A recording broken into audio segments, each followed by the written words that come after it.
మళ్ళీ ఆ రోజు మా బావ ఇప్పుడు మందు దాగమ్మ కనవలేడు. ఆ రోజు బీరుపుకొని సీసా లోపల ఉన్నదంట. అదే రోజు మా చెల్లి చంపే రోజు సీసా లోపల ఉన్నదంట. అది మామూలు చూడలేరు. తర్వాత చూస్తే కనబడ్డది. మా చెల్లెకి ఎప్పుడు నీళ్ళు ఇవ్వలేడు. ఆ రోజు ఫస్ట్ టైం ఇంట్లోకి పోయి నీళ్ళు తీసుకొచ్చి ఇచ్చాడు. అమ్మ పండుగ పోయాను మా అమ్మ అంటే నిద్ర రాలే అన్నదంట. నీళ్ళు అయినాక 5 నిమిషాలకు నిద్ర వస్తుంది అన్నదంట. సో ఆ నీళ్ళలో ఏమైనా కలిపిండని డౌట్.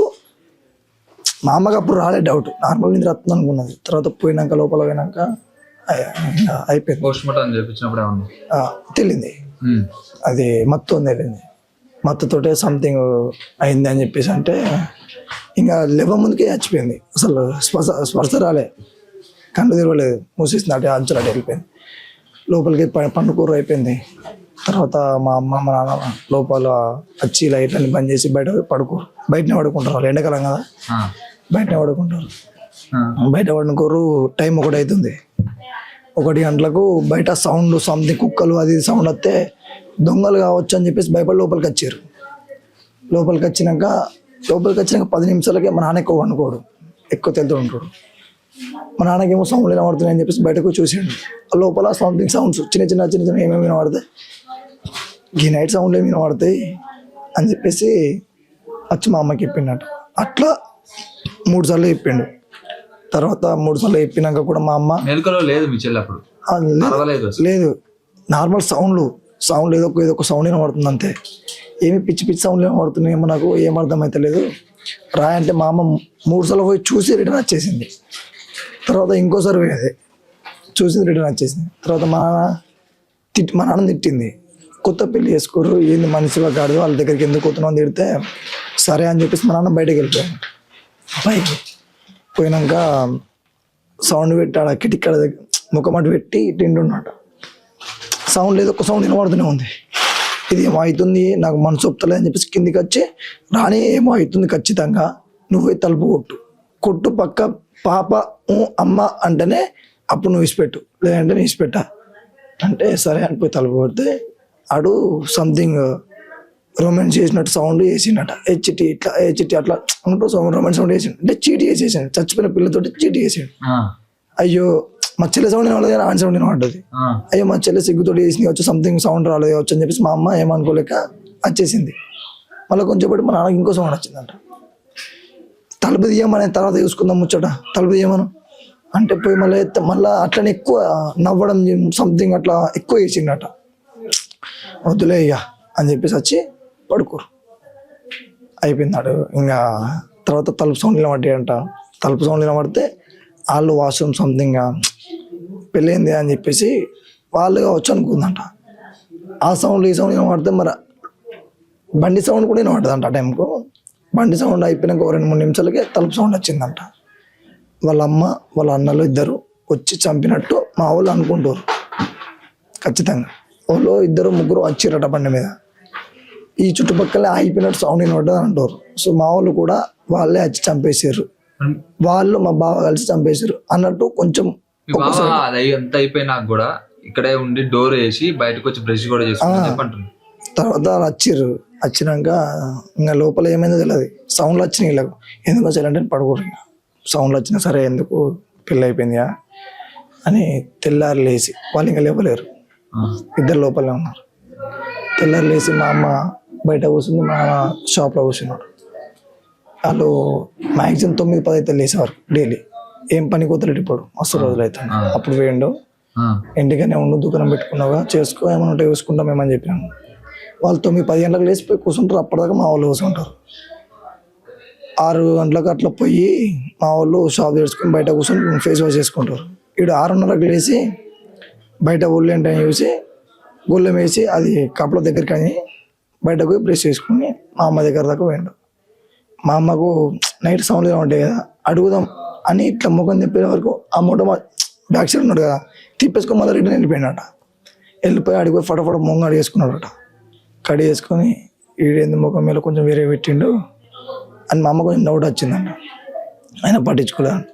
తర్వాత లోపలికి వచ్చిండు, అంగి మార్చుకున్నాడట. అంగి మార్చుకొని 2 నిమిషాలు అటు తిరిగి చాబీ పట్టుకొని బయటకు వెళ్ళిండట. తర్వాత ముఖం చూస్తే మా నాన్నకు సంథింగ్ ఏమో డౌట్ వచ్చింది. ఏంది అంత ఇంత డేంజర్ ఉన్నాడు మనిషి, అలా కొంచెం భయం ఎట్లుంటుంది లోపల, మనిషిని చంపేసిన అంటే. ఆయనకి ముఖం ఎట్లా ఉన్నది, మా అమ్మకి సైకిల్ చేసిండట, ముఖం ఎట్లా ఉంది, లోపల పోయి పాపని చూడుపో అని చెప్పేసి అంటే ఏ ఉన్నట్టే ఏ పో చూడుపో అంటే వచ్చిందంట, తలిపేస్తుంది. అయ్యో చెల్లి కూడా బయటకు వచ్చింది బయట కూడా మొత్తం చూసిందంట, లేదు. తలుపు చూస్తే బెడ్ మీద లేదు. చిట్టి అన్నదంట, అప్పటికే బండి చాలు చేసిండట. చిట్టి అని సౌండ్ అన్నందుకు అటు బండి చాలు చేసిండు, వెళ్ళిపోతున్నాడు. లోపలికి చూసే వరకు బెడ్ కింద ఇంకా పడిపోయి ఉంది, రక్తంతో పడిపోయి ఉన్న కదా కీకలు మొదలైపోయినాయి అంటే. ఇంకా కీకలు మొదలైపోతే ఇంకా అట్లనే సౌండ్లతోటి వాళ్ళ అంబులెన్స్లో పోయి సంథింగ్ ఇక చుట్టుపక్కల గుంపు అయిపోయారు. వాడు వెళ్ళిపోయాడు, వాడి మీద దృష్టి లేదు మా వాళ్ళకి, మచ్చిలో బతకాల అంతే. డైరెక్ట్ లొంగిపోయిందా పోలీసులు? లేదు. వాటి తర్వాత వెళ్ళిపోయినాక మేము హాస్పిటల్కి ఉండిపోయినాక ఏంది ఏం కదా అన్నది మొత్తం ఎంక్వైరీ జరుగుతుంది. చిట్టికి ఖచ్చితంగా ఇంట్లోకి వెళ్ళి చంపేసి వెళ్ళిపోయిండు అని చెప్పేసి కన్ఫర్మ్గా ప్రూఫ్ అది కన్ఫర్మ్. వాళ్ళిద్దరు ఉన్నప్పుడే వాడు చంపేసి బయటకి అని చెప్పేసి మేము ఫటాఫట్ ఇంకా యూట్యూబ్లో ఎక్కించి ఫోటోలు వీటోలు ఇటు దొరికిన ఏడా చెప్పేసి పంపిర్రి, మాకు ఫోన్ చేయరని ఫటాఫట మొత్తం షేర్ చేసినాం. లైవ్లు మొత్తం ఇంకా ఫుల్ యూట్యూబ్, ఇన్స్టా, ఫేస్బుక్ అన్నీ. సో వానికి అది తెలిసింది, నాకు తెలిసి మ్యాక్సిమం నేను దొరుకుతానని చంపేస్తారు కావచ్చు అని వాడు భయపడి సాయంత్రం 4 గంటలకు 5 గంటలకు రైకల్ పోలీస్ స్టేషన్కి లొంగిపోయాడు.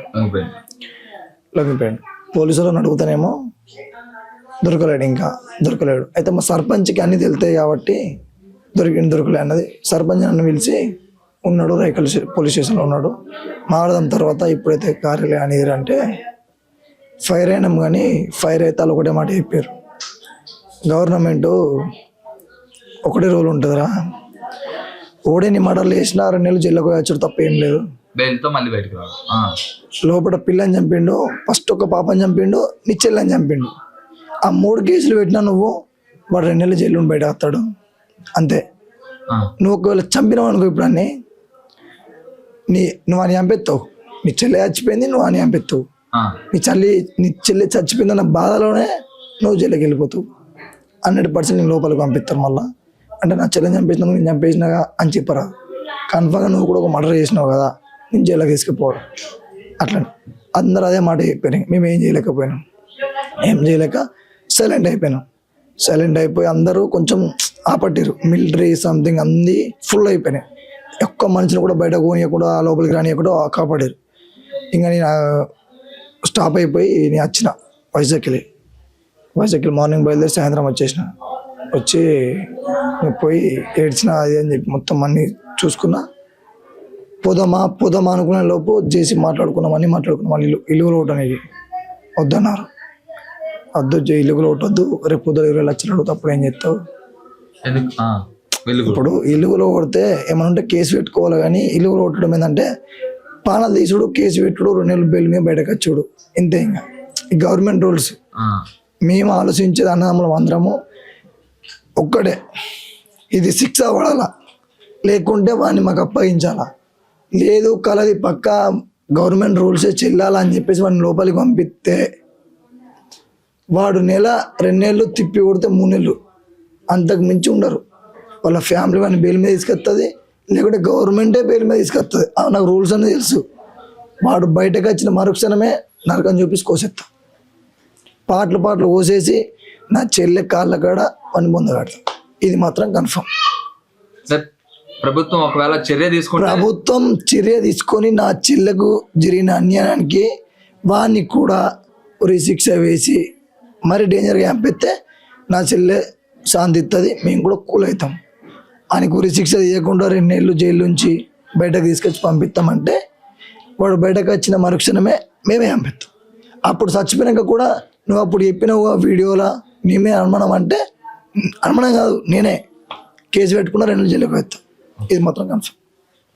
ప్రభుత్వం ఎట్లయినా ఖచ్చితంగా చర్య తీసుకోవాలి. ఒకవేళ చర్య తీసుకోకపోయినట్టయితే మేము చట్టాన్ని చేతిలోకి తీసుకుంటాం అని కూడా చెప్తున్నారు.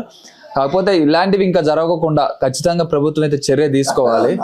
ఇప్పుడు నా చెల్లికి ఈరోజు జరిగింది, ఇంకా ఇప్పుడు చర్యలు తీసుకోలేదు అనుకో, అని పట్టించుకోకుండా ఇట్లా జైల్లో కూడా తీసిపెట్టింది అనుకో, అట్లా చేయాలనుకున్న వాళ్ళు ఇంకెంతో మంది ఉన్నారు, బయట పడతలేరు. సో ఇది ఇప్పుడు ఎంత ఇండియా షేక్ అవుతుంది నా చెల్లెది. ఇండియా బయట దేశాలకు వెళ్ళి ఫోన్లు వస్తున్నాయి. అరే ఏంద్రా ఏమైందంటే ఇప్పుడు నా చెల్లెకి ఇండియా మొత్తం వెళ్ళిపోయింది, ఇదే ఇళ్ళనే ఆ లంజోడుకుది శివం బయటకు రావాలా, వచ్చింది అనుకో ఇంకొకటి చేసే అన్న ఆలోచన కూడా బయటకు రాదు. అర్థమైందా? ఇప్పుడు ఈ లంజోడు ఉన్నాడు హరిబాబా అని, వానికి శిక్ష పడ్డది అనుకో పర్ఫెక్ట్, లేదనుకో ఇట్లనే జైలుగా బయటకెత్తా అంటే దేశం మీద మొత్తం గట్టనే దెంగుతారు, మడలు ఎత్తారు, పోతారు, జైలు కూర్చొని వస్తారు. అంతే. పట్టించుకోవాలా, కొంచెం అర్థం చేసుకోరు గవర్నమెంట్, కొంచెం అర్థం చేసుకోరు. ఇప్పటికీ అర్థం చేసుకోలేరు అనుకో నరకం చూసుడు అందరూ.